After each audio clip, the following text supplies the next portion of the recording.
বজ্রপাতের পূর্ব সংকেত। বজ্রপাতের পূর্বে কিছু লক্ষণ প্রকাশ পায়, বুঝতে পারলে সাবধান হওয়া সম্ভব।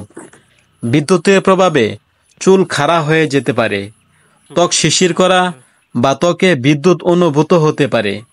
আশেপাশে থাকা কোনো ধাতব পদার্থ কাঁপতে পারে। এমন লক্ষণ প্রকাশ পেলে বুঝতে হবে আপনি বজ্রপাতের টার্গেট। বজ্রপাত কেন হয়? জলীয় বাষ্পকণা উপরের দিকে ওঠার সময় বায়ুকণার সাথে সংঘর্ষের কারণে জলীয় বাষ্পকণা চার্জিত হয়। এমন অনেক চার্জিত বাষ্পকণা দিয়ে চার্জিত মেঘের সৃষ্টি হয়। ঝড় বা অন্য সময় দুটি বিপরীতধর্মী চার্জিত মেঘ পরস্পরের সংস্পর্শে এলে বজ্রপাতের সৃষ্টি হয়। আকাশে বিজলি চমকালে এবং বজ্রপাত হবে কি না তার আগাম সংকেত দিয়ে থাকে আবহাওয়া অফিস। ঝড় বৃষ্টির সময় কোন এলাকায় বজ্রপাত হতে পারে তা সুনির্দিষ্ট করে বলে থাকে আবহাওয়া অফিস। এমনকি 10 মিনিট থেকে 30 মিনিট পূর্বে বজ্রপাতের পূর্ব সংকেত দিয়ে থাকে। এতে করে ওই এলাকার মানুষ নিরাপদ স্থানে চলে যাওয়ার সুযোগ পায়। বজ্রপাতে বিশ্বে যত মানুষ মারা যায় তার 1/4 বাংলাদেশে। প্রাকৃতিক এই দুর্যোগ সবচেয়ে বেশি প্রাণহানি ঘটে দেশের হাওর, বাওর, বিল ও কৃষিক্ষেত্রে।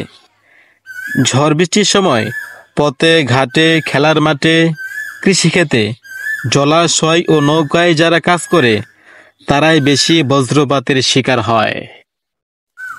কেন বজ্রপাত দিন দিন বৃদ্ধি পাচ্ছে?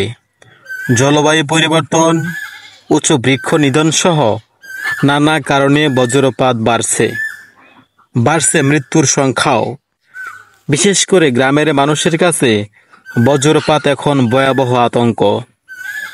বজ্রপাতের শিকার অধিকাংশই কৃষক, যারা সবার মুখে খাবার তুলে দিতে মাঠে যায় এবং সেখানে পড়ে মরে থাকে।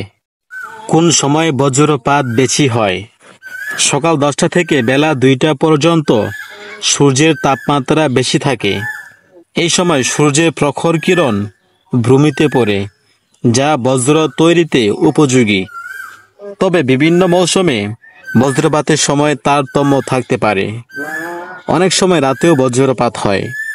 আর কোনো মানুষ যেন বজ্রপাতে মৃত্যু না হয়, এটাই আমার চাওয়া। একটা বজ্রপাতের সময় প্রায় 600 মেগাভোল্ট বিদ্যুৎ প্রবাহিত হয়, যেখানে একজন মানুষের মৃত্যুর জন্য মাত্র 100 ভোল্ট বিদ্যুৎ যথেষ্ট।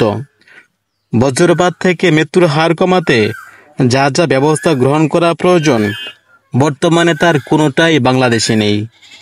বজ্রপাতের ক্ষতি থেকে সুরক্ষার জন্য দ্রুত ব্যবস্থা নেওয়া দরকার।